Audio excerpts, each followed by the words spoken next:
The Adventure of the Priory School. We have had some dramatic entrances and exits upon our small stage at Baker Street, but I cannot recollect anything more sudden and startling than the first appearance of Thornycroft Huxtable, M.A., Ph.D., etc. His card, which seemed too small to carry the weight of his academic distinctions, preceded him by a few seconds, and then he entered himself, so large, so pompous, and so dignified that he was the very embodiment of self-possession and solidity. And yet his first action when the door had closed behind him was to stagger against the table, whence he slipped down upon the floor, and there was that majestic figure prostrate and insensible upon our bearskin hearthrug. We had sprung to our feet, and for a few moments we stared in silent amazement at this ponderous piece of wreckage, which told of some sudden and fatal storm far out on the ocean of life. Then Holmes hurried with a cushion for his head, and I, with brandy for his lips. The heavy white face was seamed with lines of trouble, the hanging pouches under the closed eyes were leaden in colour, the loose mouth drooped dolorously at the corners, the rolling chins were unshaven. Collar and shirt bore the grime of a long journey, and the hair bristled unkempt from the well-shaped head. It was a sorely stricken man who lay before us. "What is it, Watson?"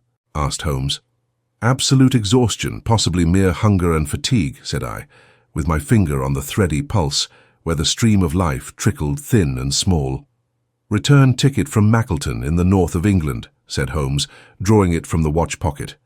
"It is not 12 o'clock yet. He has certainly been an early starter."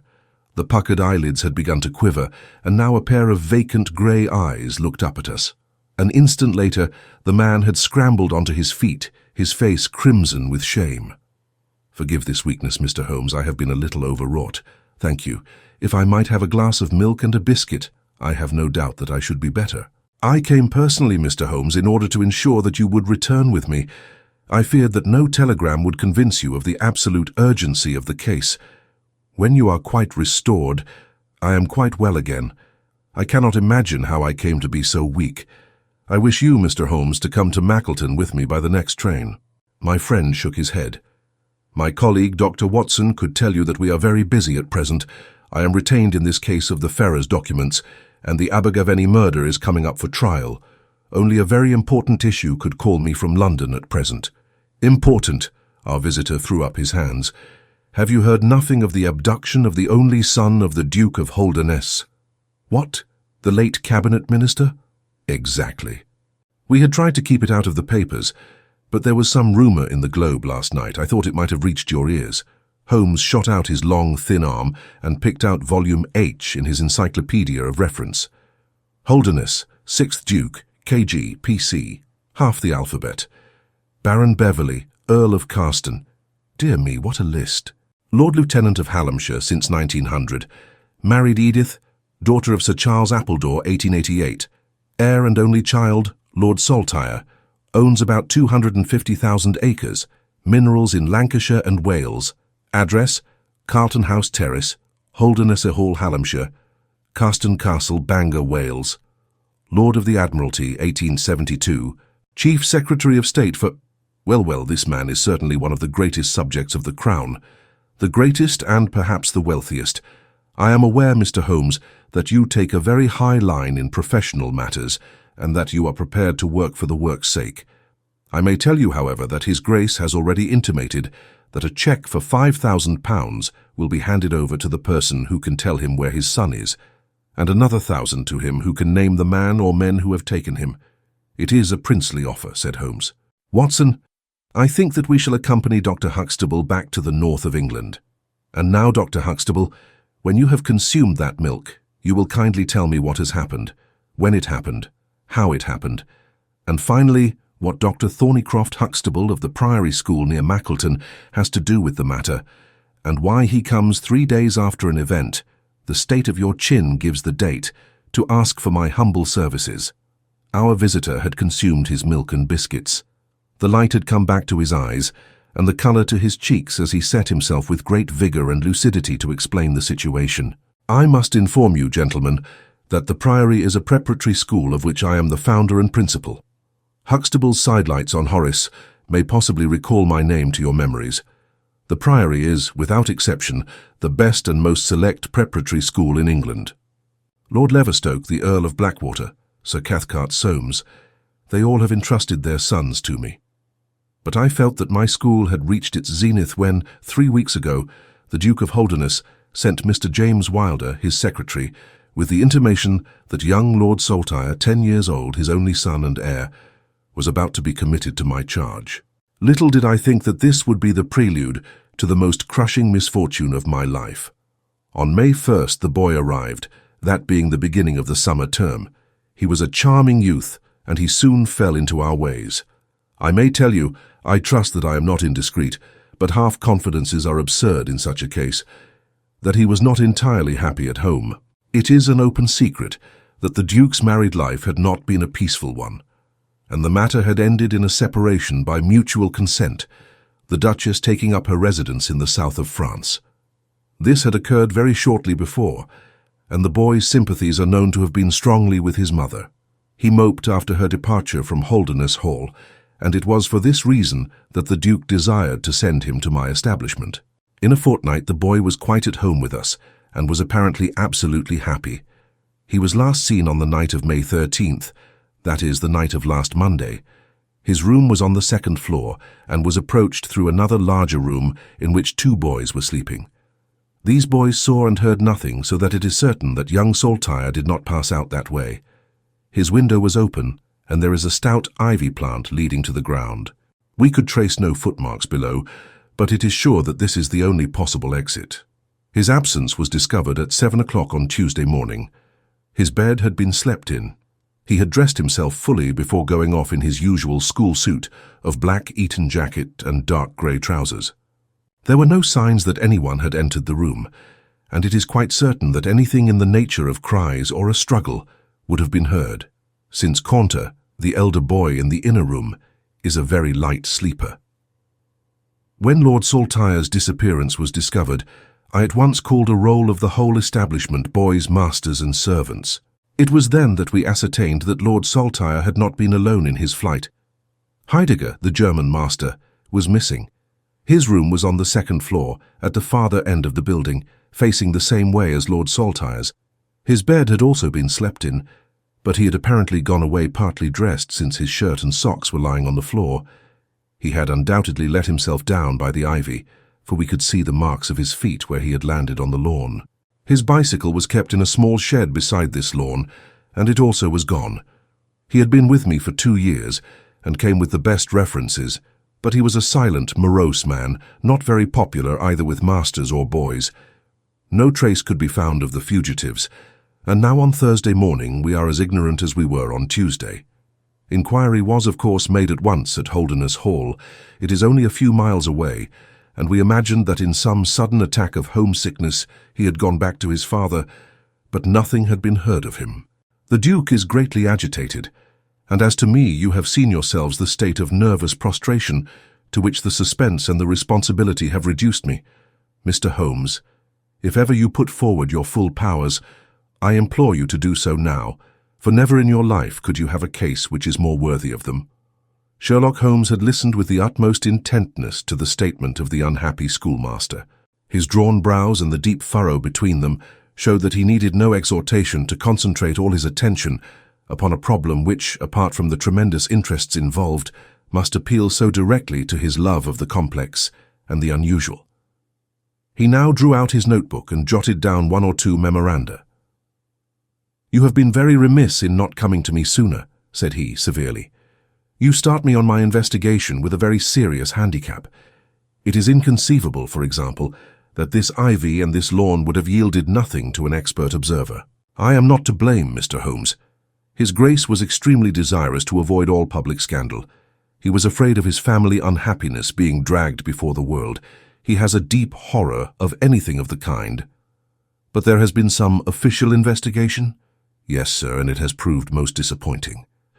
An apparent clue was at once obtained, since a boy and a young man were reported to have been seen leaving a neighbouring station by an early train. Only last night we had news that the couple had been hunted down in Liverpool, and they proved to have no connection whatever with the matter in hand.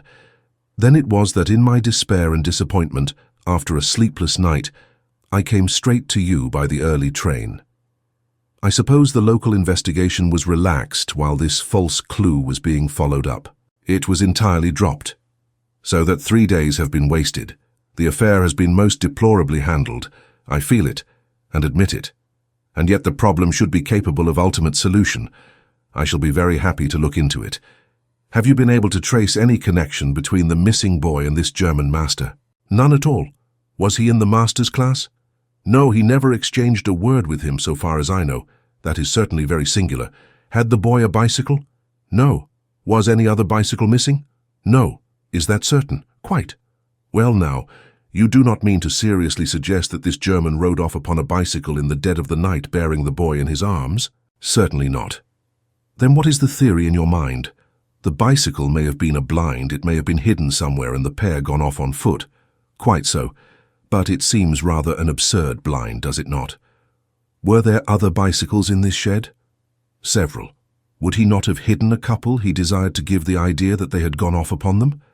I suppose he would. Of course he would. The blind theory won't do. But the incident is an admirable starting point for an investigation. After all, a bicycle is not an easy thing to conceal or to destroy. One other question. Did anyone call to see the boy on the day before he disappeared? No. Did he get any letters? Yes, 1 letter. From whom? From his father. Do you open the boy's letters? No. How do you know it was from the father?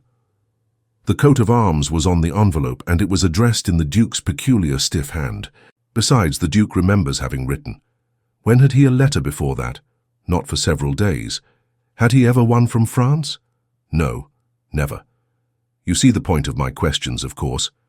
Either the boy was carried off by force or he went of his own free will. In the latter case, you would expect that some prompting from outside would be needed to make so young a lad do such a thing. If he has had no visitors, that prompting must have come in letters. Hence, I try to find out who were his correspondents. I fear I cannot help you much. His only correspondent, so far as I know, was his own father, who wrote to him on the very day of his disappearance. Were the relations between father and son very friendly? His Grace is never very friendly with anyone. He is completely immersed in large public questions and is rather inaccessible to all ordinary emotions, but he was always kind to the boy in his own way. But the sympathies of the latter were with the mother. Yes. Did he say so? No. The Duke, then? Good heavens, no. Then how could you know? I have had some confidential talks with Mr. James Wilder, His Grace's secretary. It was he who gave me the information about Lord Saltire's feelings. I see.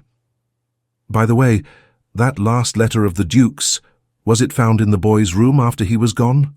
No. He had taken it with him. I think, Mr. Holmes, it is time that we were leaving for Euston. I will order a 4-wheeler.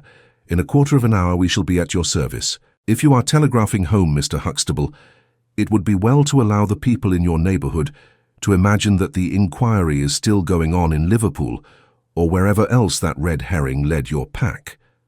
In the meantime, I will do a little quiet work at your own doors, and perhaps the scent is not so cold, but that 2 old hounds like Watson and myself may get a sniff of it. That evening found us in the cold, bracing atmosphere of the Peak country, in which Dr. Huxtable's famous school is situated. It was already dark when we reached it. A card was lying on the hall table, and the butler whispered something to his master, who turned to us with agitation in every heavy feature. "The Duke is here," said he. "The Duke and Mr. Wilder are in the study. Come, gentlemen, and I will introduce you." I was, of course, familiar with the pictures of the famous statesman, but the man himself was very different from his representation. He was a tall and stately person, scrupulously dressed, with a drawn, thin face and a nose which was grotesquely curved and long. His complexion was of a dead pallor, which was more startling by contrast with a long, dwindling beard of vivid red, which flowed down over his white waistcoat, with his watch-chain gleaming through its fringe. Such was the stately presence who looked stonily at us from the centre of Dr. Huxtable's hearthrug. Beside him stood a very young man, whom I understood to be Wilder, the private secretary. He was small, nervous, alert, with intelligent light blue eyes and mobile features. It was he who at once, in an incisive and positive tone, opened the conversation. "I called this morning, Dr. Huxtable, too late to prevent you from starting for London. I learned that your object was to invite Mr. Sherlock Holmes to undertake the conduct of this case. His Grace is surprised, Dr. Huxtable, that you should have taken such a step without consulting him. When I learned that the police had failed, His Grace is by no means convinced that the police have failed. But surely, Mr. Wilder, you are well aware, Dr. Huxtable, that His Grace is particularly anxious to avoid all public scandal. He prefers to take as few people as possible into his confidence. The matter can be easily remedied," said the brow-beaten doctor. "Mr. Sherlock Holmes can return to London by the morning train." "Hardly that, Doctor, hardly that," said Holmes in his blandest voice. "This northern air is invigorating and pleasant, so I propose to spend a few days upon your moors, and to occupy my mind as best I may. Whether I have the shelter of your roof or of the village inn is, of course, for you to decide." I could see that the unfortunate doctor was in the last stage of indecision, from which he was rescued by the deep, sonorous voice of the red-bearded Duke, which boomed out like a dinner gong. "I agree with Mr. Wilder, Dr. Huxtable, that you would have done wisely to consult me. But since Mr. Holmes has already been taken into your confidence, it would indeed be absurd that we should not avail ourselves of his services. Far from going to the inn, Mr. Holmes, I should be pleased if you would come and stay with me at Holderness Hall. I thank your Grace. For the purposes of my investigation, I think that it would be wiser for me to remain at the scene of the mystery." "Just as you like, Mr. Holmes. Any information which Mr. Wilder or I can give you is, of course, at your disposal." "It will probably be necessary for me to see you at the Hall," said Holmes. "I would only ask you now, sir, whether you have formed any explanation in your own mind as to the mysterious disappearance of your son?" "No, sir, I have not. Excuse me if I allude to that which is painful to you, but I have no alternative. Do you think that the Duchess had anything to do with the matter?" The great minister showed perceptible hesitation. "I do not think so," he said at last. "The other most obvious explanation is that the child has been kidnapped for the purpose of levying ransom." "You have not had any demand of the sort?" "No, sir. One more question, Your Grace. I understand that you wrote to your son upon the day when this incident occurred." "No, I wrote upon the day before." "Exactly. But he received it on that day?" "Yes." "Was there anything in your letter which might have unbalanced him or induced him to take such a step?" "No, sir, certainly not. Did you post that letter yourself?" The nobleman's reply was interrupted by his secretary, who broke in with some heat. "His Grace is not in the habit of posting letters himself," said he. "This letter was laid with others upon the study table, and I myself put them in the post-bag." "You are sure this one was among them?" "Yes, I observed it. How many letters did your Grace write that day?" 20 or 30. "I have a large correspondence, but surely this is somewhat irrelevant." "Not entirely," said Holmes. "For my own part," the Duke continued, "I have advised the police to turn their attention to the south of France. I have already said that I do not believe that the Duchess would encourage so monstrous an action, but the lad had the most wrong-headed opinions, and it is possible that he may have fled to her, aided and abetted by this German. I think, Dr. Huxtable, that we will now return to the Hall." I could see that there were other questions which Holmes would have wished to put, but the nobleman's abrupt manner showed that the interview was at an end. It was evident that to his intensely aristocratic nature, this discussion of his intimate family affairs with a stranger was most abhorrent, and that he feared lest every fresh question would throw a fiercer light into the discreetly shadowed corners of his ducal history. When the nobleman and his secretary had left, my friend flung himself at once with characteristic eagerness into the investigation. The boy's chamber was carefully examined and yielded nothing save the absolute conviction that it was only through the window that he could have escaped. The German master's room and effects gave no further clue. In his case, a trailer of ivy had given way under his weight, and we saw by the light of a lantern the mark on the lawn where his heels had come down. That one dint in the short green grass was the only material witness left of this inexplicable nocturnal flight. Sherlock Holmes left the house alone and only returned after 11. He had obtained a large ordnance map of the neighborhood, and this he brought into my room, where he laid it out on the bed, and having balanced the lamp in the middle of it, he began to smoke over it, and occasionally to point out objects of interest with the reeking amber of his pipe. "This case grows upon me, Watson," said he. "There are decidedly some points of interest in connection with it. In this early stage, I want you to realize those geographical features which may have a good deal to do with our investigation. Look at this map. This dark square is the Priory School. I'll put a pin in it. Now, this line is the main road. You see that it runs east and west past the school, and you see also that there is no side road for a mile either way. If these two folk passed away by road, it was this road." "Exactly. By a singular and happy chance, we are able to some extent to check what passed along this road during the night in question. At this point, where my pipe is now resting, a country constable was on duty from 12 to 6. It is, as you perceive, the first crossroad on the east side. This man declares that he was not absent from his post for an instant, and he is positive that neither boy nor man could have gone that way unseen. I have spoken with this policeman tonight, and he appears to me to be a perfectly reliable person. That blocks this end. We have now to deal with the other. There is an inn here, the Red Bull, the landlady of which was ill. She had sent to Mackleton for a doctor, but he did not arrive until morning, being absent at another case. The people at the inn were alert all night, awaiting his coming, and one or other of them seems to have continually had an eye upon the road. They declare that no one passed. If their evidence is good, then we are fortunate enough to be able to block the west and also to be able to say that the fugitives did not use the road at all." "But the bicycle?" I objected. "Quite so. We will come to the bicycle presently.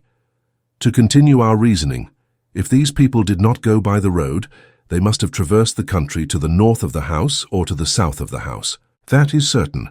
Let us weigh the one against the other. On the south of the house is, as you perceive, a large district of arable land, cut up into small fields, with stone walls between them. There I admit that a bicycle is impossible. We can dismiss the idea. We turn to the country on the north. Here there lies a grove of trees, marked as the Ragged Shore, and on the farther side stretches a great rolling moor, Lower Gill Moor, extending for 10 miles and sloping gradually upwards. Here at one side of this wilderness is Holderness Hall, 10 miles by road but only 6 across the moor. It is a peculiarly desolate plain. A few moor farmers have small holdings where they rear sheep and cattle. Except these, the plover and the curlew are the only inhabitants until you come to the Chesterfield High Road. There is a church there, you see, a few cottages and an inn. Beyond that, the hills become precipitous. Surely it is here to the north that our quest must lie." "But the bicycle," I persisted. "Well, well," said Holmes impatiently. "A good cyclist does not need a high road. The moor is intersected with paths and the moon was at the full. Hallo, what is this?" There was an agitated knock at the door, and an instant afterwards Dr. Huxtable was in the room. In his hand he held a blue cricket cap with a white chevron on the peak. "At last we have a clue," he cried. "Thank heaven! At last we are on the dear boy's track. It is his cap." "Where was it found?" "In the van of the gypsies who camped on the moor. They left on Tuesday. Today the police traced them down and examined their caravan. This was found." "How do they account for it?" "They shuffled and lied, said that they found it on the moor on Tuesday morning. They know where he is, the rascals. Thank goodness, they are all safe under lock and key. Either the fear of the law or the Duke's purse will certainly get out of them all that they know." "So far, so good," said Holmes, when the doctor had at last left the room. "It at least bears out the theory that it is on the side of the Lower Gill Moor that we must hope for results. The police have really done nothing locally, save the arrest of these gypsies. Look here, Watson. There is a watercourse across the moor. You see it marked here in the map. In some parts it widens into a morass. This is particularly so in the region between Holderness Hall and the school. It is vain to look elsewhere for tracks in this dry weather, but at that point there is certainly a chance of some record being left. I will call you early tomorrow morning, and you and I will try if we can throw some little light upon the mystery." The day was just breaking when I woke to find the long, thin form of Holmes by my bedside. He was fully dressed and had apparently already been out. "I have done the lawn and the bicycle shed," said he. "I have also had a ramble through the Ragged Shore. Now, Watson, there is cocoa ready in the next room. I must beg you to hurry, for we have a great day before us." His eyes shone, and his cheek was flushed with the exhilaration of the master workman, who sees his work lie ready before him. A very different Holmes, this active, alert man, from the introspective and pallid dreamer of Baker Street. I felt, as I looked upon that supple figure alive with nervous energy, that it was indeed a strenuous day that awaited us, and yet it opened in the blackest disappointment. With high hopes we struck across the peaty russet moor, intersected with 1,000 sheep paths, until we came to the broad light green belt which marked the morass between us and Holdernesse. Certainly if the lad had gone homewards, he must have passed this, and he could not pass it without leaving his traces, but no sign of him or the German could be seen. With a darkening face, my friend strode along the margin, eagerly observant of every muddy stain upon the mossy surface. Sheep marks there were in profusion, and at one place some miles down cows had left their tracks. Nothing more. "Check number 1, said Holmes, looking gloomily over the rolling expanse of the moor. "There is another morass down yonder and a narrow neck between. Hallo, hallo, hallo, what have we here?" We had come on a small black ribbon of pathway. In the middle of it, clearly marked on the sodden soil, was the track of a bicycle. "Hurrah!" I cried. "We have it." But Holmes was shaking his head, and his face was puzzled and expectant rather than joyous. "A bicycle, certainly, but not the bicycle," said he. "I am familiar with 42 different impressions left by tires. This, as you perceive, is a Dunlop, with a patch upon the outer cover. Heidegger's tires were Palmer's, leaving longitudinal stripes. Aveling, the mathematical master, was sure upon the point. Therefore it is not Heidegger's track. The boy's, then? Possibly, if we could prove a bicycle to have been in his possession. But this we have utterly failed to do. This track, as you perceive, was made by a rider who was going from the direction of the school. Or towards it? No, no, my dear Watson. The more deeply sunk impression is, of course, the hind wheel upon which the weight rests. You perceive several places where it has passed across and obliterated the more shallow mark of the front one. It was undoubtedly heading away from the school. It may or may not be connected with our inquiry, but we will follow it backwards before we go any farther. We did so, and at the end of a few hundred yards lost the tracks as we emerged from the boggy portion of the moor. Following the path backwards, we picked out another spot, where a spring trickled across it. Here, once again, was the mark of the bicycle, though nearly obliterated by the hoofs of cows. After that there was no sign, but the path ran right on into Ragged Shaw, the wood which backed onto the school. From this wood the cycle must have emerged. Holmes sat down on a boulder and rested his chin in his hands. I had smoked 2 cigarettes before he moved. "Well, well," said he at last, "it is, of course, possible that a cunning man might change the tire of his bicycle in order to leave unfamiliar tracks. A criminal who was capable of such a thought is a man whom I should be proud to do business with. We will leave this question undecided and hark back to our morass again, for we have left a good deal unexplored." We continued our systematic survey of the edge of the sodden portion of the moor, and soon our perseverance was gloriously rewarded. Right across the lower part of the bog lay a miry path. Holmes gave a cry of delight as he approached it. An impression like a fine bundle of telegraph wires ran down the center of it. It was the Palmer tire. "Here is Herr Heidegger, sure enough," cried Holmes exultantly. "My reasoning seems to have been pretty sound, Watson. I congratulate you. But we have a long way still to go. Kindly walk clear of the path. Now let us follow the trail. I fear that it will not lead very far." We found, however, as we advanced, that this portion of the moor is intersected with soft patches, and though we frequently lost sight of the track, we always succeeded in picking it up once more. "Do you observe," said Holmes, "that the rider is now undoubtedly forcing the pace? There can be no doubt of it. Look at this impression where you get both tires clear. The one is as deep as the other. That can only mean that the rider is throwing his weight onto the handlebar as a man does when he is sprinting. By Jove, he has had a fall." There was a broad irregular smudge covering some yards of the track. Then there were a few footmarks, and the tire reappeared once more. "A side slip," I suggested. Holmes held up a crumpled branch of flowering gorse. To my horror, I perceived that the yellow blossoms were all dabbled with crimson. On the path, too, and among the heather were dark stains of clotted blood. "Bad," said Holmes. "Bad. Stand clear, Watson, not an unnecessary footstep. What do I read here? He fell wounded. He stood up. He remounted. He proceeded. But there is no other track. Cattle on this side path. He was surely not gored by a bull. Impossible. But I see no traces of anyone else. We must push on, Watson. Surely with Staines as well as the track to guide us, he cannot escape us now. Our search was not a very long one. The tracks of the tire began to curve fantastically upon the wet and shining path. Suddenly, as I looked ahead, the gleam of metal caught my eye from amid the thick gorse bushes. Out of them we dragged a bicycle, Palmer-tired, one pedal bent, and the whole front of it horribly smeared and slobbered with blood. On the other side of the bushes a shoe was projecting. We ran round, and there lay the unfortunate rider. He was a tall man, full-bearded, with spectacles, one glass of which had been knocked out. The cause of his death was a frightful blow upon the head, which had crushed in part of his skull. That he could have gone on after receiving such an injury said much for the vitality and courage of the man. He wore shoes but no socks, and his open coat disclosed a nightshirt beneath it. It was undoubtedly the German master. Holmes turned the body over reverently and examined it with great attention.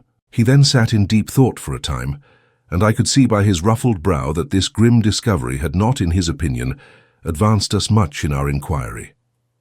"It is a little difficult to know what to do, Watson," said he at last. "My own inclinations are to push this inquiry on, for we have already lost so much time that we cannot afford to waste another hour. On the other hand, we are bound to inform the police of the discovery and to see that this poor fellow's body is looked after. I could take a note back, but I need your company and assistance. Wait a bit. There is a fellow cutting peat up yonder. Bring him over here, and he will guide the police." I brought the peasant across, and Holmes dispatched the frightened man with a note to Dr. Huxtable. "Now, Watson," said he, "we have picked up 2 clues this morning. One is the bicycle with the Palmer tire, and we see what that has led to. The other is the bicycle with the patched Dunlop. Before we start to investigate that, let us try to realize what we do know so as to make the most of it, and to separate the essential from the accidental. First of all, I wish to impress upon you that the boy certainly left of his own free will. He got down from his window and he went off, either alone or with someone. That is sure." I assented. "Well, now let us turn to this unfortunate German master. The boy was fully dressed when he fled. Therefore he foresaw what he would do. But the German went without his socks. He certainly acted on very short notice." "Undoubtedly." "Why did he go?" "Because from his bedroom window he saw the flight of the boy. Because he wished to overtake him and bring him back.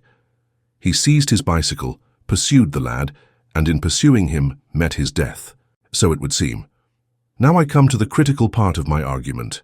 The natural action of a man in pursuing a little boy would be to run after him. He would know that he could overtake him. But the German does not do so. He turns to his bicycle. I am told that he was an excellent cyclist. He would not do this if he did not see that the boy had some swift means of escape. The other bicycle. Let us continue our reconstruction. He meets his death 5 miles from the school, not by a bullet, mark you, which even a lad might conceivably discharge, but by a savage blow dealt by a vigorous arm. The lad then had a companion in his flight, and the flight was a swift one, since it took 5 miles before an expert cyclist could overtake them. Yet we survey the ground round the scene of the tragedy. What do we find? A few cattle tracks, nothing more. I took a wide sweep round, and there is no path within 50 yards. Another cyclist could have had nothing to do with the actual murder, nor were there any human footmarks. "Holmes," I cried, "this is impossible." "Admirable," he said, "a most illuminating remark. It is impossible, as I stated, and therefore I must in some respect have stated it wrong. Yet you saw for yourself. Can you suggest any fallacy? He could not have fractured his skull in a fall? In a morass, Watson. I am at my wit's end." "Tut, tut. We have solved some worse problems. At least we have plenty of material if we can only use it. Come then, and having exhausted the Palmer, let us see what the Dunlop with the patched cover has to offer us." We picked up the track and followed it onwards for some distance. But soon the moor rose into a long, heather-tufted curve, and we left the watercourse behind us. No further help from tracks could be hoped for.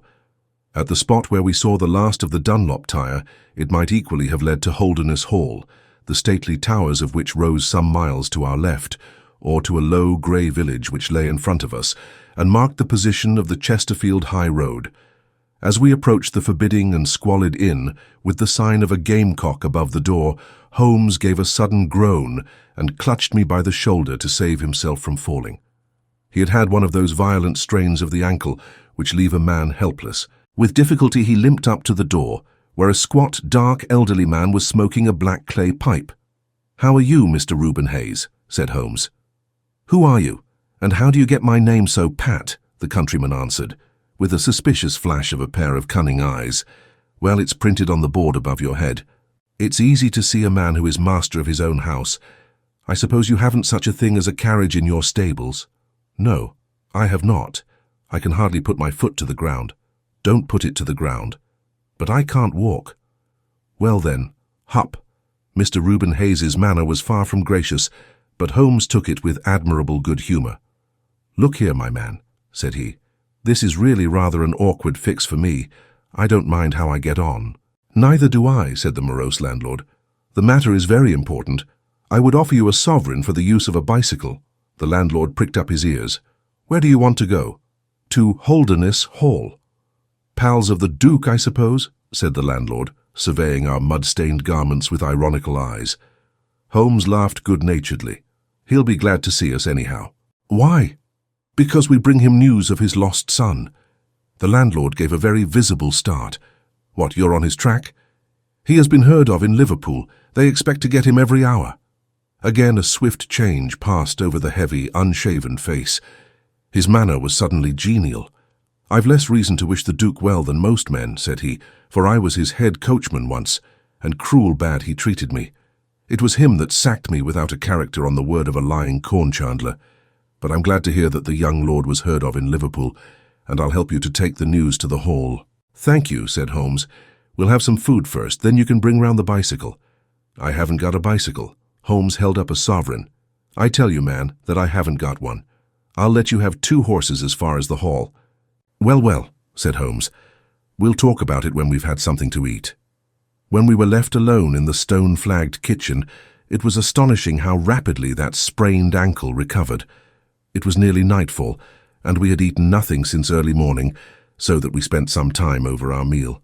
Holmes was lost in thought, and once or twice he walked over to the window and stared earnestly out. It opened onto a squalid courtyard. In the far corner was a smithy where a grimy lad was at work. On the other side were the stables. Holmes had sat down again after one of these excursions, when he suddenly sprang out of his chair with a loud exclamation. "By heaven, Watson, I believe that I've got it!" he cried. Yes, it must be so. Watson, do you remember seeing any cow tracks today?" "Yes, several." "Where?" "Well, everywhere. They were at the morass, and again on the path, and again near where poor Heidegger met his death." "Exactly. Well now, Watson, how many cows did you see on the moor?" "I don't remember seeing any." "Strange, Watson, that we should see tracks all along our line, but never a cow on the whole moor. Very strange, Watson, eh?" "Yes, it is strange. Now, Watson, make an effort. Throw your mind back. Can you see those tracks upon the path?" "Yes, I can." "Can you recall that the tracks were sometimes like that, Watson?" He arranged a number of breadcrumbs in this fashion. "And sometimes like this. And occasionally like this. Can you remember that?" "No, I cannot. But I can. I could swear to it. However, we will go back at our leisure and verify it. What a blind beetle I have been not to draw my conclusion." "And what is your conclusion?" "Only that it is a remarkable cow which walks, canters, and gallops. By George, Watson, it was no brain of a country publican that thought out such a blind as that. The coast seems to be clear, save for that lad in the smithy. Let us slip out and see what we can see." There were 2 rough-haired, unkempt horses in the tumble-down stable. Holmes raised the hind leg of one of them and laughed aloud. Old shoes, but newly shod. Old shoes, but new nails. This case deserves to be a classic. Let us go across to the smithy. The lad continued his work without regarding us. I saw Holmes's eye darting to right and left among the litter of iron and wood which was scattered about the floor. Suddenly, however, we heard a step behind us, and there was the landlord, his heavy eyebrows drawn over his savage eyes, his swarthy features convulsed with passion. He held a short metal-headed stick in his hand, and he advanced in so menacing a fashion that I was right glad to feel the revolver in my pocket. "You infernal spies," the man cried. "What are you doing there?" "Why, Mr. Reuben Hayes," said Holmes coolly, "one might think that you were afraid of our finding something out." The man mastered himself with a violent effort, and his grim mouth loosened into a false laugh, which was more menacing than his frown. "You're welcome to all you can find out in my smithy," said he. "But look here, mister. I don't care for folk poking about my place without my leave, so the sooner you pay your score and get out of this, the better I shall be pleased." "All right, Mr. Hayes. No harm meant," said Holmes. "We have been having a look at your horses, but I think I'll walk after all. It's not far, I believe. Not more than 2 miles to the hall gates. That's the road to the left." He watched us with sullen eyes until we had left his premises. We did not go very far along the road, for Holmes stopped the instant that the curve hid us from the landlord's view. "We were warm, as the children say, at that inn," said he. "I seem to grow colder every step that I take away from it. No, I can't possibly leave it." "I am convinced," said I, "that this Reuben Hayes knows all about it. A more self-evident villain I never saw." "Oh, he impressed you in that way, did he? There are the horses, there is the smithy. Yes, it is an interesting place, this Fighting Cock. I think we shall have another look at it in an unobtrusive way. A long, sloping hillside, dotted with grey limestone boulders, stretched behind us. We had turned off the road and were making our way up the hill when, looking in the direction of Holdernessy Hall, I saw a cyclist coming swiftly along. "Get down, Watson," cried Holmes with a heavy hand upon my shoulder. We had hardly sunk from view when the man flew past us on the road. Amid a rolling cloud of dust, I caught a glimpse of a pale, agitated face, a face with horror in every lineament, the mouth open, the eyes staring wildly in front. It was like some strange caricature of the dapper James Wilder, whom we had seen the night before. "The Duke's secretary!" cried Holmes. "Come, Watson, let us see what he does." We scrambled from rock to rock, until in a few moments we had made our way to a point from which we could see the front door of the inn. Wilder's bicycle was leaning against the wall beside it. No one was moving about the house, nor could we catch a glimpse of any faces at the windows. Slowly the twilight crept down as the sun sank behind the high towers of Holderness Hall. Then in the gloom we saw the 2 side lamps of a trap light up in the stable yard of the inn, and shortly afterwards heard the rattle of hooves as it wheeled out into the road and tore off at a furious pace in the direction of Chesterfield. "What do you make of that, Watson?" Holmes whispered. "It looks like a flight. A single man in a dog-cart, so far as I could see."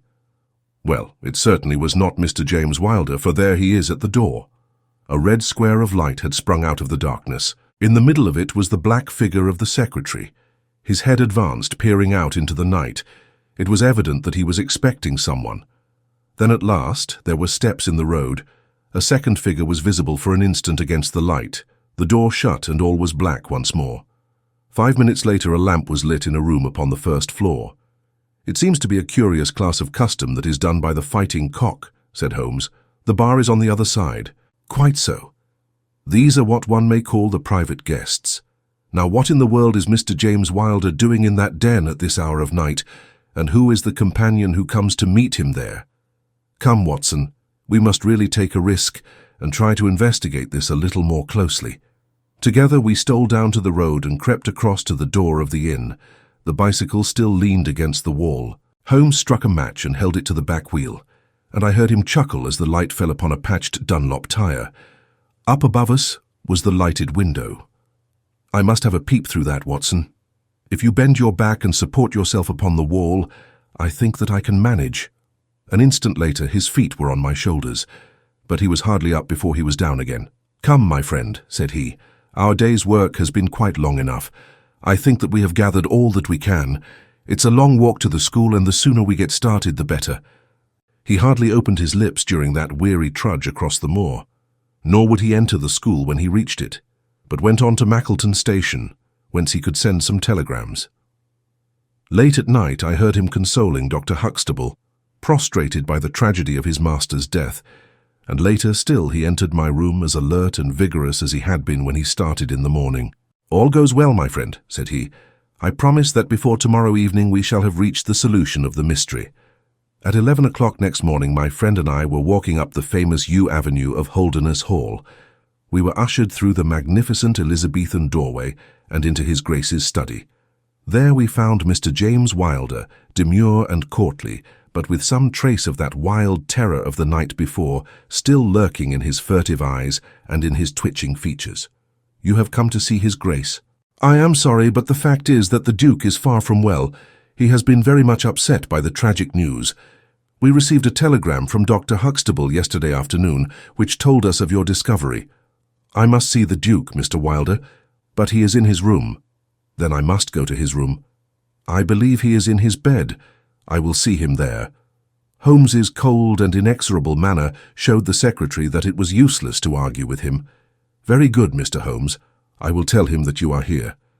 After half an hour's delay, the great nobleman appeared. His face was more cadaverous than ever. His shoulders had rounded, and he seemed to me to be an altogether older man than he had been the morning before. He greeted us with a stately courtesy and seated himself at his desk, his red beard streaming down onto the table. "Well, Mr. Holmes," said he, but my friend's eyes were fixed upon the secretary, who stood by his master's chair. "I think, Your Grace, that I could speak more freely in Mr. Wilder's absence." The man turned a shade paler and cast a malignant glance at Holmes. "If Your Grace wishes—" Yes, you had better go." "Now, Mr. Holmes, what have you to say?" My friend waited until the door had closed behind the retreating secretary. "The fact is, Your Grace," said he, "that my colleague Dr. Watson and myself had an assurance from Dr. Huxtable that a reward had been offered in this case. I should like to have this confirmed from your own lips." "Certainly, Mr. Holmes. It amounted, if I am correctly informed, to £5,000 to anyone who will tell you where your son is."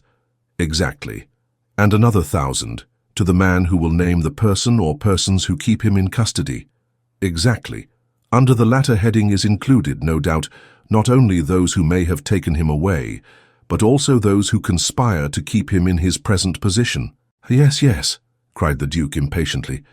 "If you do your work well, Mr. Sherlock Holmes, you will have no reason to complain of niggardly treatment."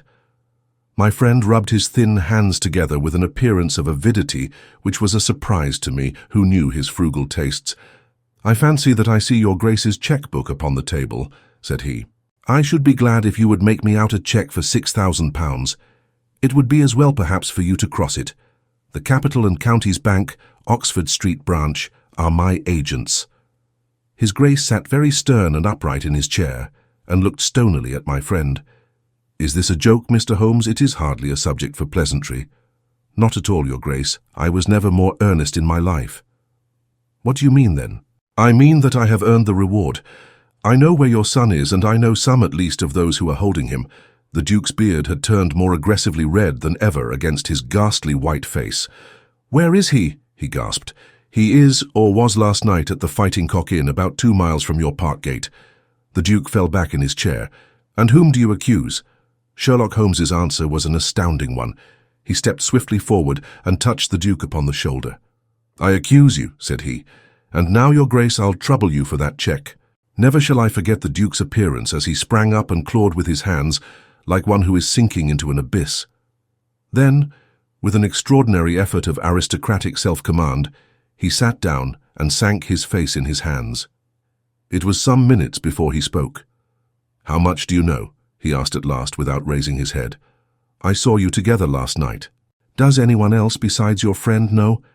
"I have spoken to no one." The Duke took a pen in his quivering fingers and opened his cheque-book. "I shall be as good as my word, Mr. Holmes. I am about to write your cheque, however unwelcome the information which you have gained may be to me. When the offer was first made, I little thought the turn which events might take. But you and your friend are men of discretion, Mr. Holmes." "I hardly understand, Your Grace." "I must put it plainly, Mr. Holmes.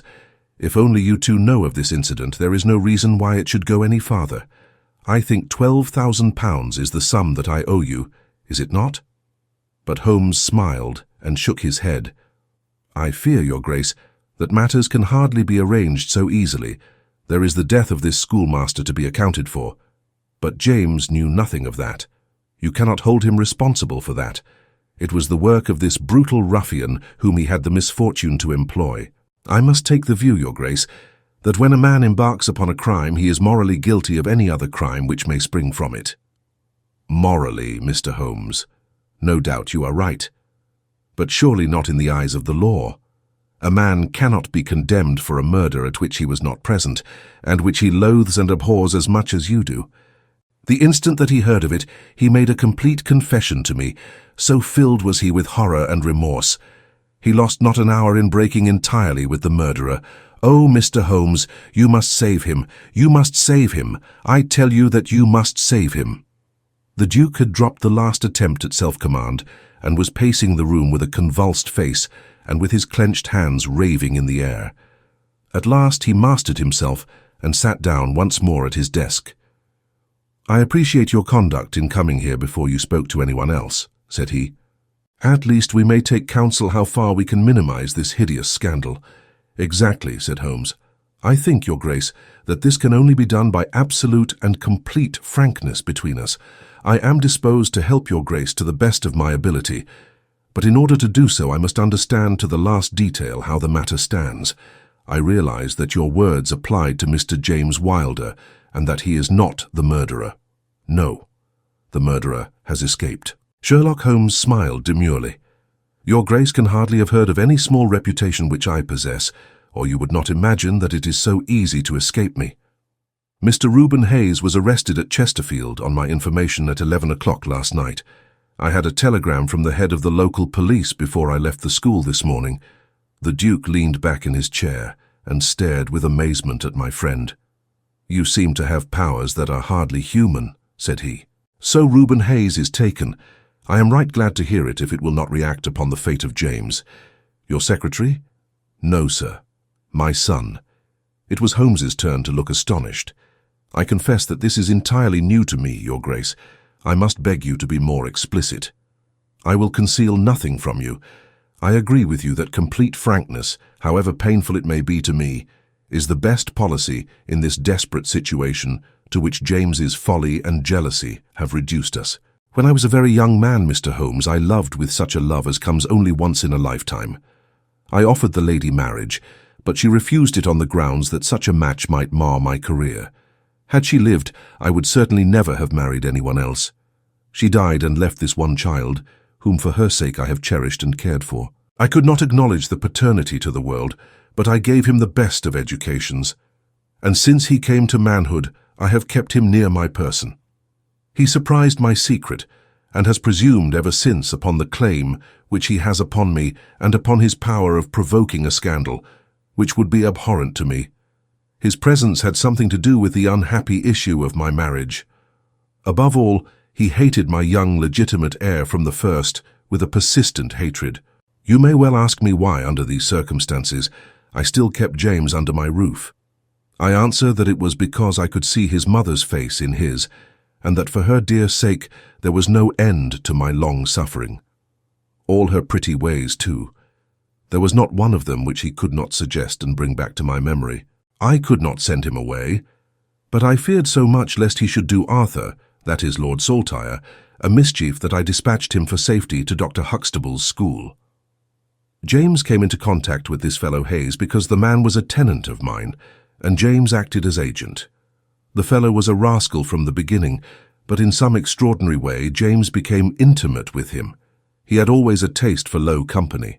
When James determined to kidnap Lord Saltire, it was of this man's service that he availed himself. You remember that I wrote to Arthur upon that last day. Well, James opened the letter and inserted a note asking Arthur to meet him in a little wood called the Ragged Shaw, which is near to the school. He used the Duchess's name, and in that way got the boy to come. That evening James bicycled over. I am telling you what he has himself confessed to me, and he told Arthur, whom he met in the wood, that his mother longed to see him, that she was awaiting him on the moor, and that if he would come back into the wood at midnight, he would find a man with a horse, who would take him to her. Poor Arthur fell into the trap. He came to the appointment and found this fellow Hayes with a led pony. Arthur mounted, and they set off together. It appears, though this James only heard yesterday, that they were pursued, that Hayes struck the pursuer with his stick, and that the man died of his injuries. Hayes brought Arthur to his public house, the Fighting Cock, where he was confined in an upper room, under the care of Mrs. Hayes, who is a kindly woman, but entirely under the control of her brutal husband. Well, Mr. Holmes, that was the state of affairs when I first saw you 2 days ago. I had no more idea of the truth than you. You will ask me what was James's motive in doing such a deed. I answer that there was a great deal which was unreasoning and fanatical in the hatred which he bore my heir. In his view, he should himself have been heir of all my estates, and he deeply resented those social laws which made it impossible. At the same time, he had a definite motive also. He was eager that I should break the entail, and he was of opinion that it lay in my power to do so. He intended to make a bargain with me, to restore Arthur if I would break the entail, and so make it possible for the estate to be left to him by will.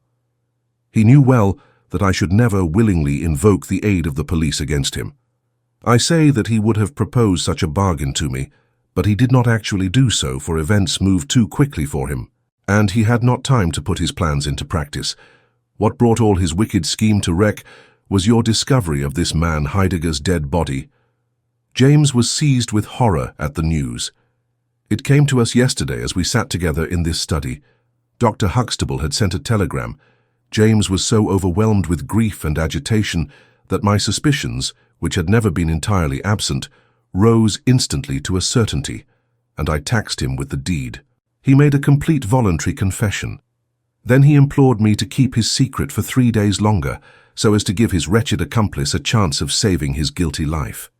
I yielded, as I have always yielded, to his prayers, and instantly James hurried off to the Fighting Cock to warn Hayes and give him the means of flight. I could not go there by daylight without provoking comment, but as soon as night fell I hurried off to see my dear Arthur.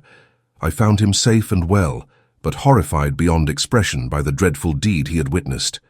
In deference to my promise, and much against my will, I consented to leave him there for 3 days under the charge of Mrs. Hayes, since it was evident that it was impossible to inform the police where he was without telling them also who was the murderer, and I could not see how that murderer could be punished without ruin to my unfortunate James. You asked for frankness, Mr. Holmes, and I have taken you at your word, for I have now told you everything without an attempt at circumlocution or concealment. Do you in turn be as frank with me? I will, said Holmes. In the first place, Your Grace, I am bound to tell you that you have placed yourself in a most serious position in the eyes of the law. You have condoned a felony, and you have aided the escape of a murderer, for I cannot doubt that any money which was taken by James Wilder to aid his accomplice in his flight came from Your Grace's purse. The Duke bowed his assent. This is indeed a most serious matter. Even more culpable, in my opinion, Your Grace, is your attitude towards your younger son. You leave him in this den for 3 days. Under solemn promises, what are promises to such people as these? You have no guarantee that he will not be spirited away again. To humor your guilty elder son, you have exposed your innocent younger son to imminent and unnecessary danger. It was a most unjustifiable action. The proud Lord of Holderness was not accustomed to be so rated in his own ducal hall. The blood flushed into his high forehead, but his conscience held him dumb. I will help you, but on one condition only. It is that you ring for the footman and let me give such orders as I like. Without a word, the Duke pressed the electric bell. A servant entered. You will be glad to hear, said Holmes, that your young master is found. It is the Duke's desire that the carriage shall go at once to the Fighting Cock Inn to bring Lord Saltire home. Now, said Holmes, when the rejoicing lackey had disappeared, having secured the future, we can afford to be more lenient with the past. I am not in an official position, and there is no reason, so long as the ends of justice are served, why I should disclose all that I know. As to Hayes, I say nothing. The gallows awaits him, and I would do nothing to save him from it. What he will divulge I cannot tell, but I have no doubt that Your Grace could make him understand that it is to his interest to be silent. From the police point of view, he will have kidnapped the boy for the purpose of ransom. If they do not themselves find it out, I see no reason why I should prompt them to take a broader point of view. I would warn Your Grace, however, that the continued presence of Mr. James Wilder in your household can only lead to misfortune. I understand that, Mr. Holmes, and it is already settled that he shall leave me forever and go to seek his fortune in Australia. In that case, Your Grace, Since you have yourself stated that any unhappiness in your married life was caused by his presence, I would suggest that you make such amends as you can to the Duchess, and that you try to resume those relations which have been so unhappily interrupted.